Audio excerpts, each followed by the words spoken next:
Hi YouTube, I'm Aiman. Welcome back to one of my auto repair videos. So for a Toyota Prius 2004-2009, which this car is, it has two separate cooling systems. So one is for the main engine, which we have a diagram right here.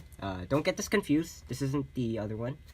And then it also has an inverter cooling system, which is right here. Now, this is a diagram of both the systems together. So here's a basic summary of how the inverter cooling system works. We did a lot of research of this, countless hours of it. So this is basically a summary of it. So first off, the coolant or water starts in the reservoir, which is right here. This reservoir is separate from the reservoir that's used for the main engine. So the water or coolant from the reservoir goes down to the water pump.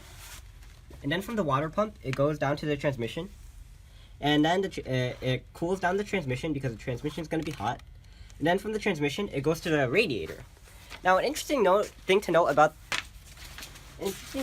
about the radiator is that a part of it is used for the inverter, and part of it is used for the engine. Now, a majority of it is used for the engine, as seen here. So, like this top 3/5, and a part of it is used for the radiator, which is this bottom 2/5. And from this radiator, the warm coolant or water will cool down, and then it will go through a hose to the inverter. And after it goes through the inverter to cool it down, it then goes back to the reservoir. So that's basically a summary of how the inverter cooling system works.